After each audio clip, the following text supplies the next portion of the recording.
What's up, everybody? Welcome to Drifting Vigils, entry number two. I'm your host. My name is Phil. I run the show around here, if you know what I mean. But really, it's just me ranting about random shit. But as I referenced in my first video, I wanted to share a story um, of back when just some sort of unexpected events unfolded in kind of a curious sort of a way. And it happened to be that I had gone to a local bar or nightclub rather.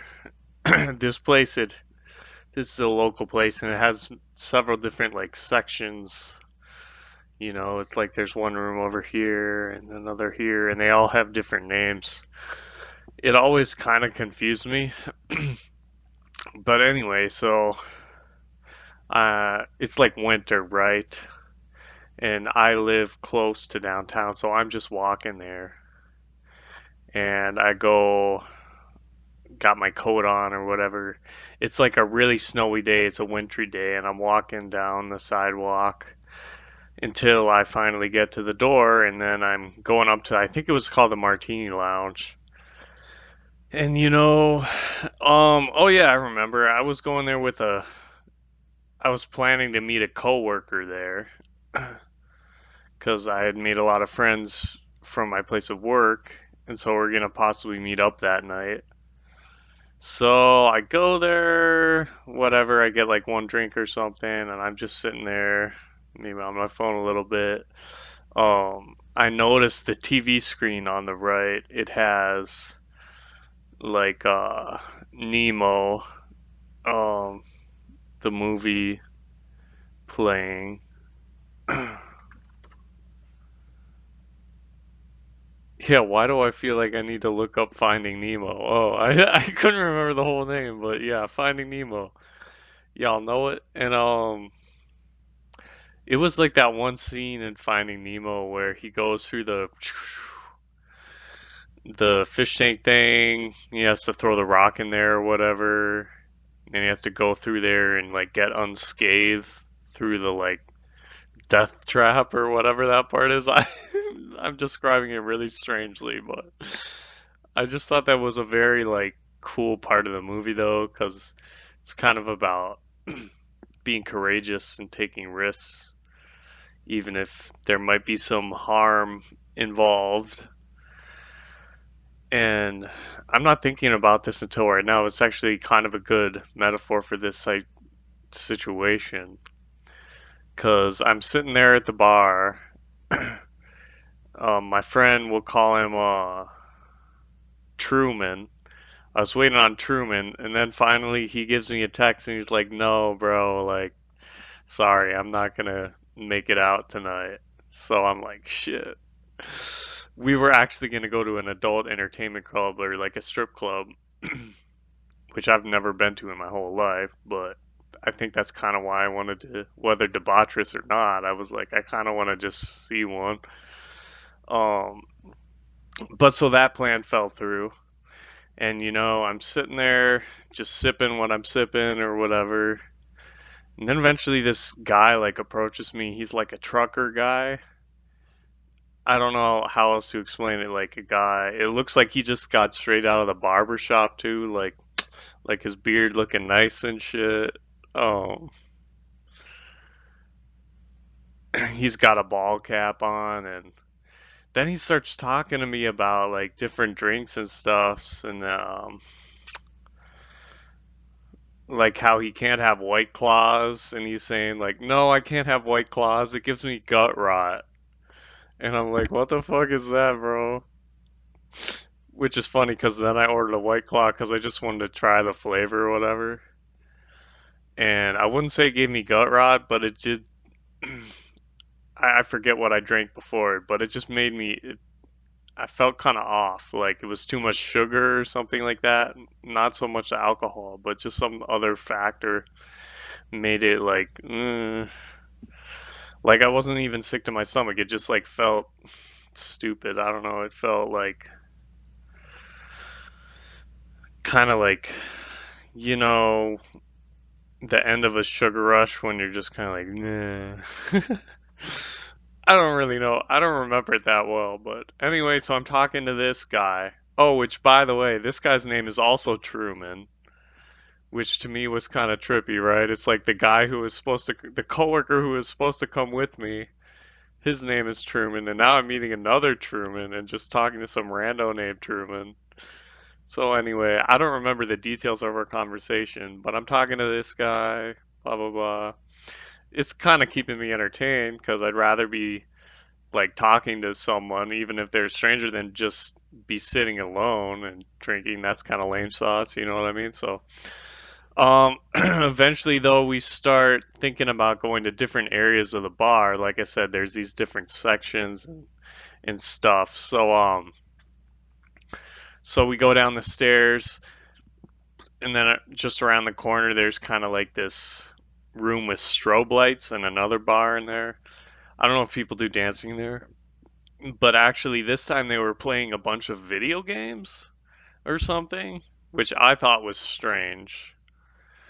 But I mean, I guess it's not strange in 2026, but like, it seemed like there are a lot of more college kids there, or that would be there typically.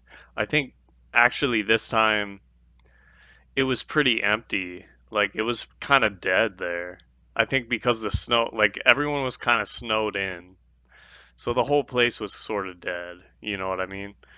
But usually there's like shit going on, like video games and just like really like high, what's the word I'm looking for? Like overstimulating almost. Anyway, so we're talking to the people at the bar and the strobe light place and blah blah blah, this and that. And then I'm like, hey, I remember there's a band playing downstairs. Let me go down there and see what's what over there. And this is where things get a little bit fuzzy for me because I met probably like 3 to 6 different people in just like different conversations within the span of probably like half an hour, 40 minutes. So I don't remember all their names and shit. Oh, I remember when I went down the stairs, they're like, "Oh yeah, for the concert, you're gonna have to pay." And I'm like, "Oh shit." So now I gotta go get some money. Um, but someone said there was a band member there. Yeah, there was a member of the band that was gonna play, and he's like, "If you buy a ticket to this band, I'll get you a free drink." So I was like, "Dang, that's a pretty good deal." I don't know how much it was, like $10 or something like that. But anyway, so I get the money and I come back, and then but then I couldn't find the guy from the band. I remember that I couldn't find him.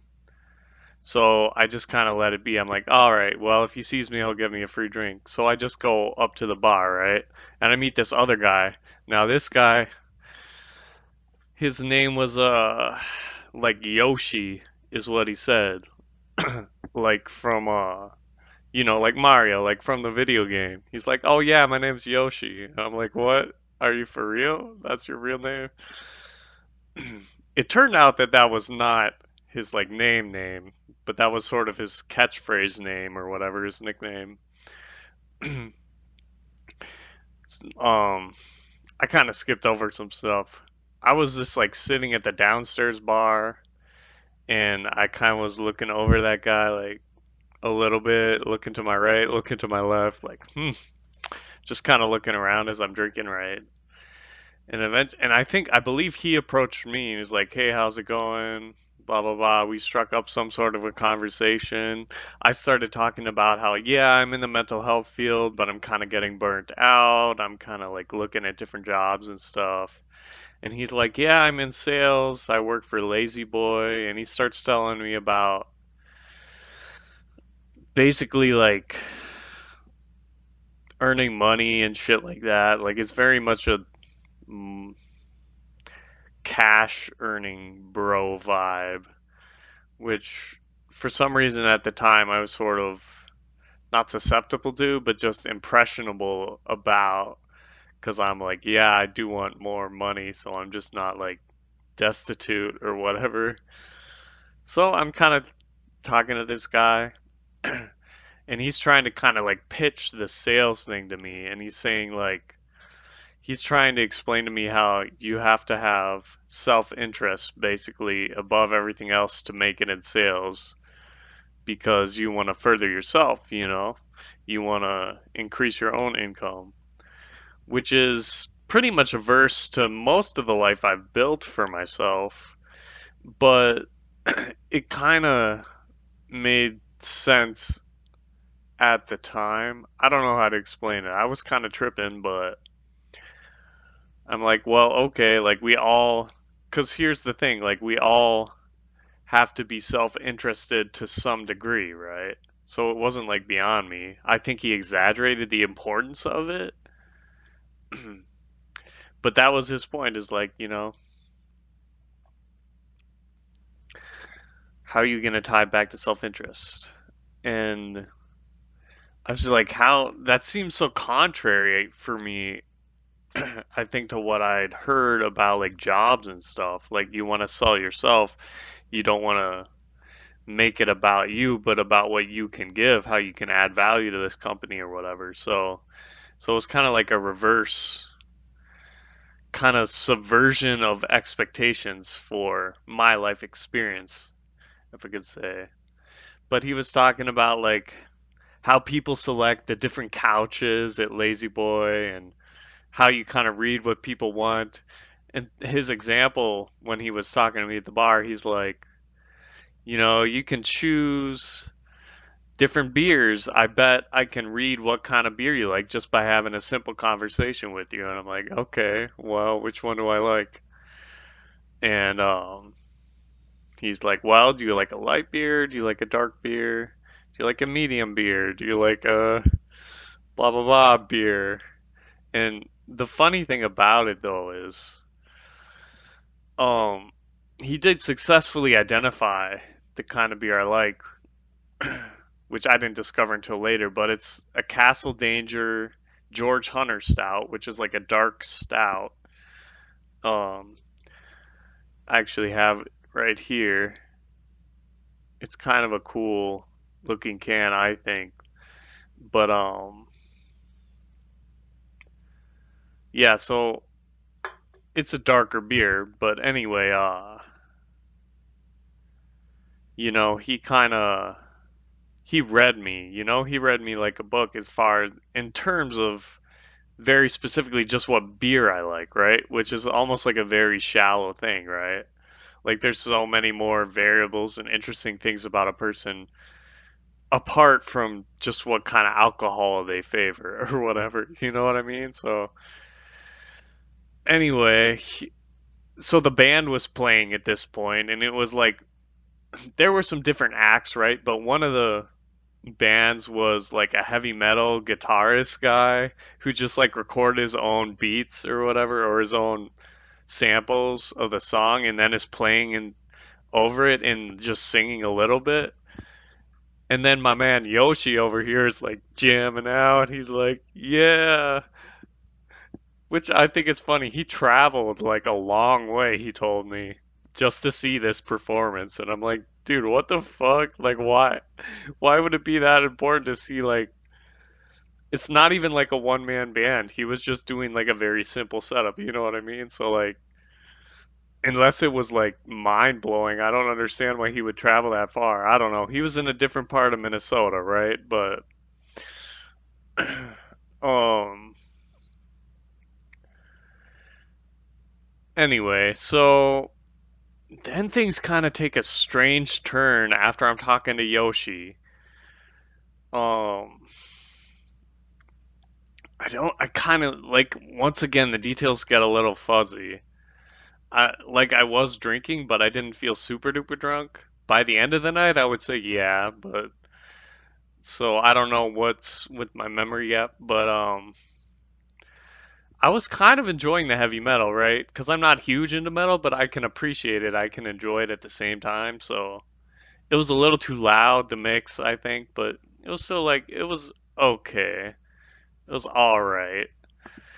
And then at some point that other band member who promised me a shot gave me this shot, so I took that. And yeah, the timeline is all fucked up.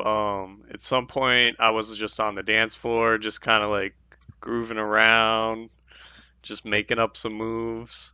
There's a lady that there, there was only like one more lady that was dancing on the dance floor, and like for a second I thought she was gonna like brush up against me or something, but we managed to just kind of like I don't know. I wasn't really like looking to hook up or anything, so you know what I mean. But so yeah, and then there was another guy, which was a relative of another coworker of mine, which I bumped into, and he was like just making like simple conversation with me. I don't remember exactly what we said, but he was like, "Yeah, I'm an alcoholic. I have a problem." And I'm like, I don't know. I felt it felt weird because he didn't like seem like a true alcoholic. But then again, that's only based on my very, very limited perception of this individual. So he probably wasn't lying, but he just seemed so like chill, you know what I mean? I think he may have had not an intellectual disability, but not necessarily, but maybe like autism or God, I don't really remember. But that doesn't really matter anyway. Um, so yeah, where am I going with this? Eventually I went out. I met this guy who I had previously met at a gas station who was telling me about the band 311, which is kind of like a rap, rock, reggae band, which is a pretty cool band. But anyway, I knew this dude because I talked to him in the gas station and he said he had his own band. So then I was talking to him about that or whatever. And eventually he's like, "Oh yeah, well, me and some people are gonna go outside and have a smoke." So I followed him out, right? And and so we were smoking, and I don't really know if I was smoking tobacco or smoking weed, but it was something. It was weird. It was like a double-sided fucking cigarillo type thing. I don't know, man. That part was kind of fucked up. I'm like, I might have taken something that I don't know I would have necessarily wanted to take, but hey, we live and learn, right? We live and learn. But anyway, there was this chick, right, who eventually I felt was kind of hitting on me. But as of that, outside of the bar, we were kind of in a circle, like a smoker circle, or I don't know what you call that, but and then she was, um, I don't even remember the fuck we were talking about. Something maybe like vaguely political, so I don't know, that shit can just get weird in general, especially in modern times. But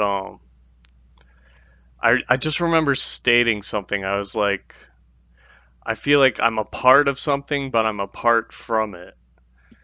And for some reason that phraseology may have resonated with her or something.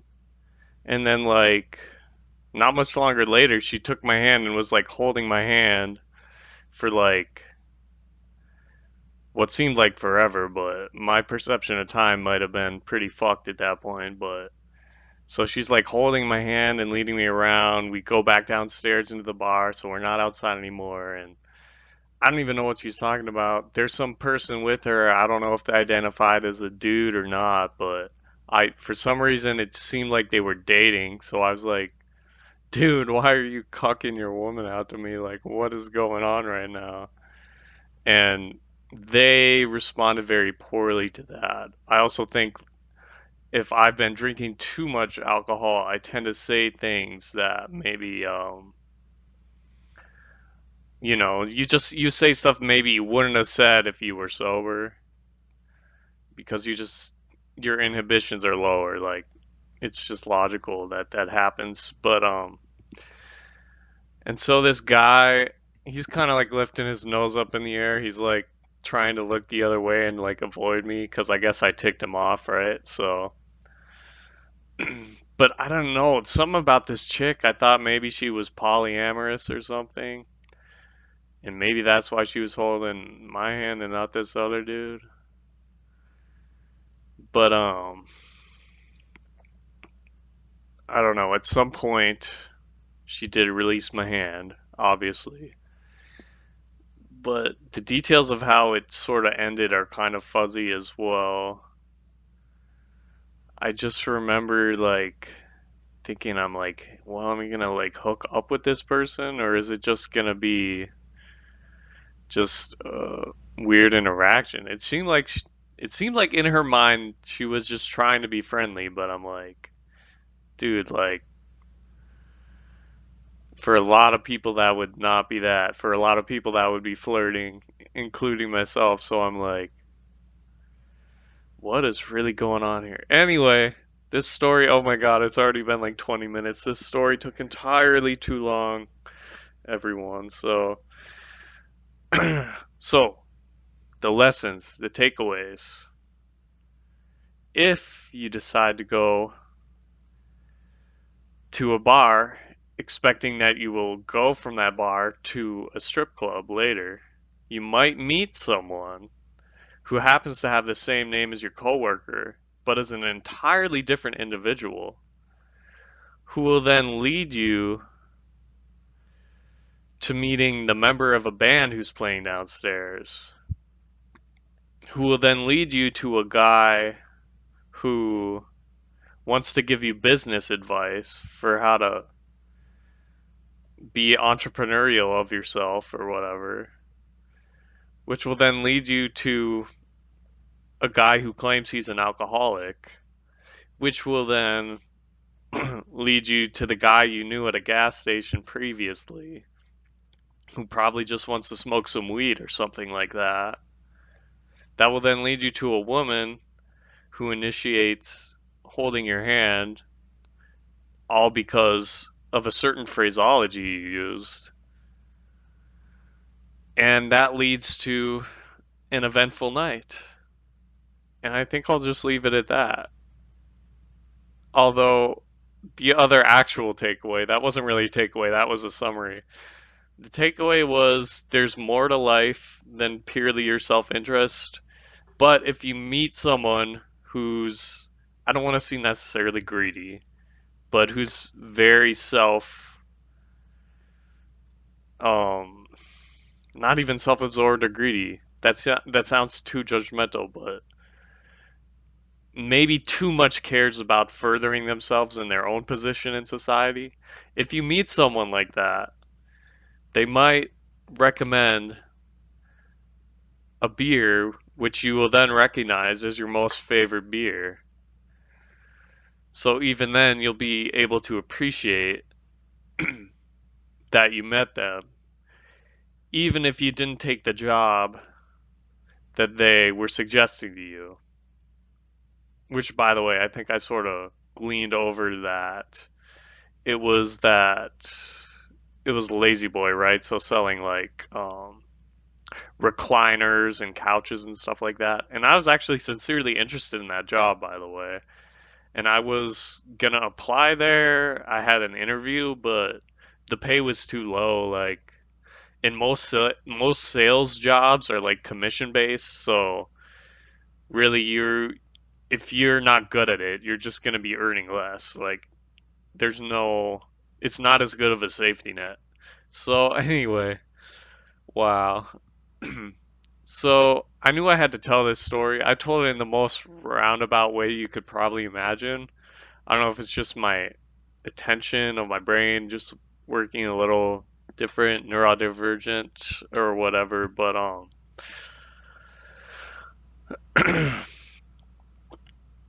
but yeah, I feel better having told this story though because I think the meaning for me, I'm more interested in like what other people think of it too, because it seems a little bit random. But for a lot of people, this could be related as just like, oh yeah, this is like I had a time when I went out to a bar and then this sequence of events unfolded, and it didn't really seem too connected, but people were just vibing. You know what I mean? So, but the personal takeaway for me is that sometimes you just got to go out to a bar by yourself or go out to some place by yourself, and you're going to meet some people and you're going to do some things and you're going to have some little side quests and some adventures. But ultimately it's worth putting yourself out there even if it seems like you're actually not. Like, people underestimate how significant it is to just do something, right? Like, I could have just stayed home in my apartment, but I actually went out to the place. Even if I didn't talk to one other person that night, it still would have been a success. But when you think about it, the likelihood of that is pretty low because you're putting yourself in a situation where there's bound to be some interaction, even if it's very minimal. So anyway, yeah, that was my takeaway. As someone who's like fairly introverted, but I'm trying to be more social right now and find more connections to create more of that community feeling. So that's why it was special to me, and just because it helped me figure out one of my most favoriteest beers. So yeah, I hope you like the story. This is the second journal entry of Drifting Vigils. Just a slight update. I started flipping my sleep because I wanted more sunshine. I used to just be staying up all night every night because I work overnights for my current gig. But then I was like, nah, I need to play basketball and I need to be in nature and I need to be getting vitamin D, especially as a Minnesotan. So, all right, 27 minutes. Damn, this video ran long. All right, thanks for listening, everyone. Bye bye.